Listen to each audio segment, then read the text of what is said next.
build a life that you don't want to retire from. Hi everyone, welcome back to the channel. So if you're new to this channel, I'm Lydia. In this channel, I just usually share some of the things I use to change my lifestyle and also the things that's useful for me and hope that could be useful for you too. I picked up this sentence recently from a book that I read, the book called Buy Back Your Time by Dan Martell. This sentence inspires me about today's video.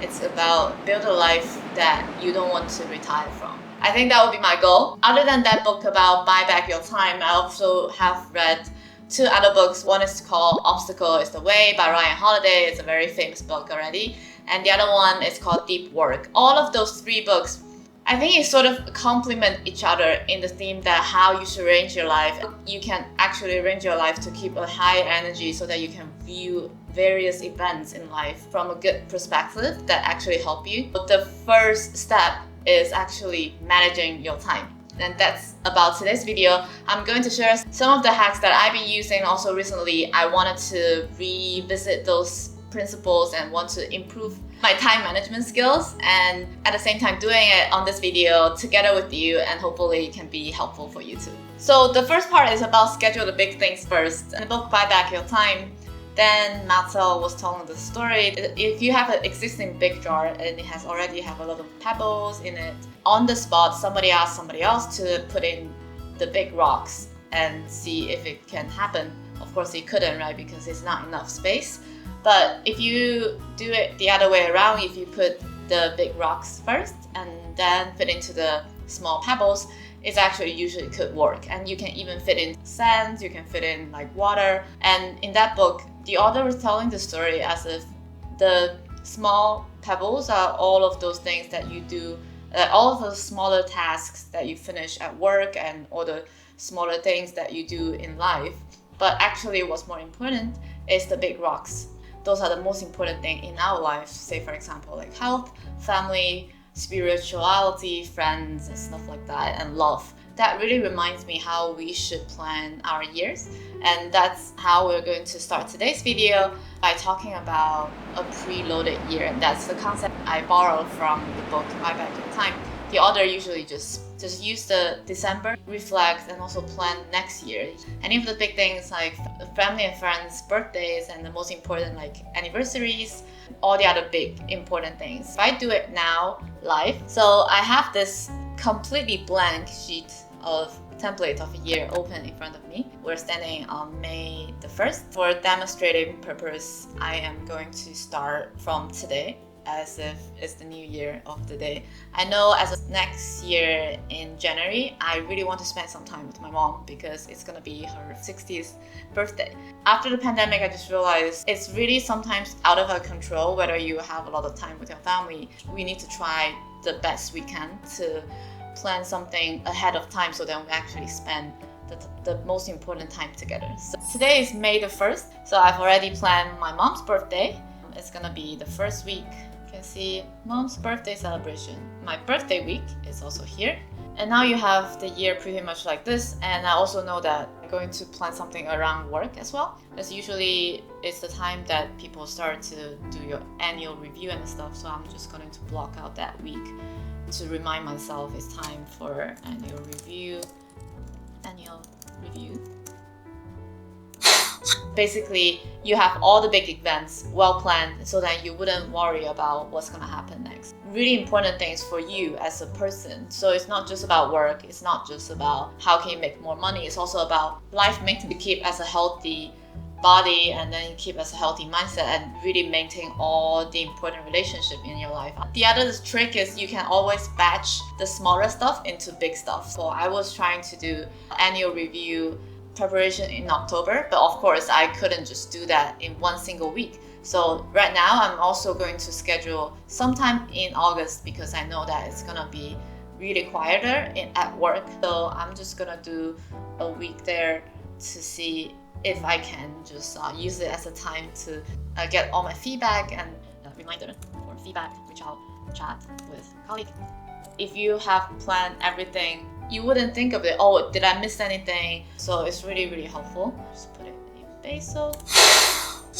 And now we have a pretty blocked year ahead. Making that yearly list makes me really, really happy. It makes me feel like I have something to look forward to.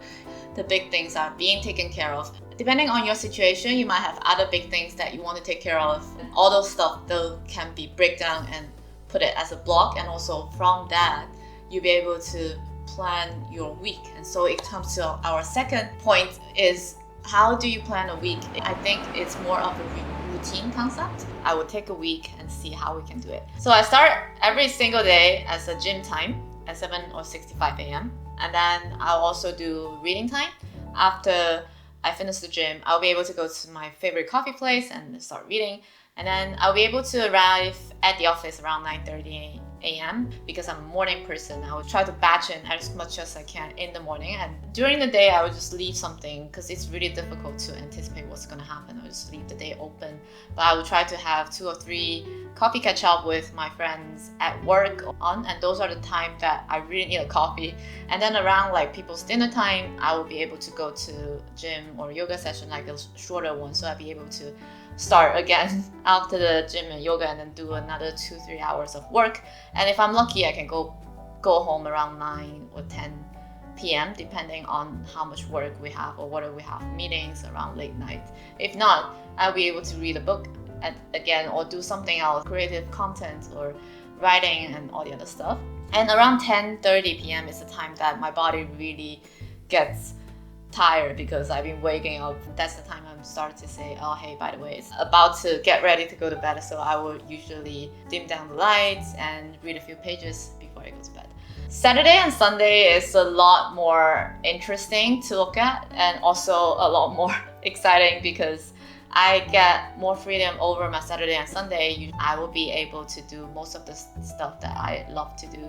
Say for example, Saturday morning is one of my favorite because I'll be able to do coffee and reading. The weekend, it's usually my recharge time, my self-development time that I really, really want to spend on my own is usually Saturday and Sunday morning. And then I will schedule some kind of catch up with my friends. Maybe we'll go to some restaurant together. In the afternoon, I'll come back home and do some YouTube relevant content. So Saturday and Sunday, I sort of have the same schedule, but I always am flexible around like friends meet up. If some of my best friends coming to visit me in London, of course I will try to move my schedule around them, but we'll always try to finish something. Whenever I have time, I will just come back to my default mode. I will edit my video. I will do the most urgent thing, whether it's work or my YouTube relevant content or reading. You see, I also have some free blocks of time as well, just in case if there's something come up, I can use those time. And then finally, we're on to our final point. It's about every single day. How do you want to manage your day? We want to also allow a lot of flexibility in your schedule. So my third point is actually schedule everything. Like schedule everything that matters to you. And that actually counterintuitively creates flexibility because once you're done with the most important thing that on your mind, you'll be able to be a lot more relaxed and people will be able to ask for things spontaneously. You'll be like, yeah, of course, because you already get the most important thing on your day done. Nowadays, I don't write out everything, but I just normally have my default fallbacks. Say, for example, whenever I'm free, whenever I have 10 minutes, 20 minutes, when I'm waiting for my friends in a restaurant or when I'm in the tube, I will be able to read a few pages. I always have those safe fallback options. Think about it that way. If you schedule everything and also you sort of have something in mind, you know what you want to do, it creates way more room for you to be flexible. And so it gives you way less time to use social media. In that way, you are prioritizing your health. In your mind, you're prioritizing to learn things and you're prioritizing the fact that you can actually focus on something. And because you've scheduled your day, it has given you this sense of purpose, like, oh, I have way more interesting stuff to get done with instead of scrolling social media. From the other book I was reading, it's called Deep Work. He is talking about these days, if you're a knowledge worker, actually your greatest superpower is to do deep work and to really focus. I like this quote about deep work and how the modern day type of work schedule has actually broken down our focus level. Addictive websites of the type mentioned previously thrive in a vacuum. If you haven't given yourself something to do in a given moment, they will always beacon as an appealing option.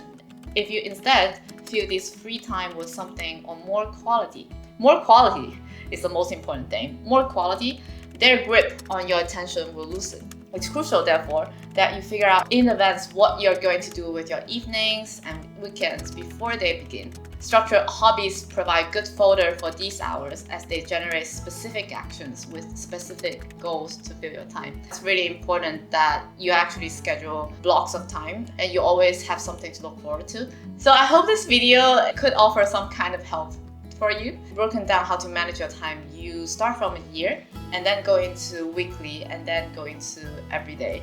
This is just my personal journey. Eventually I will be able to share a lot more once I get more structure in how I structure my day and how my methods can be shared with others without being too difficult to come to replicate. Yeah, that will be it for today. Thanks for tuning in and appreciate you. I hope that you're building a life that you don't want to retire as well. That's it for today. I'll see you next time.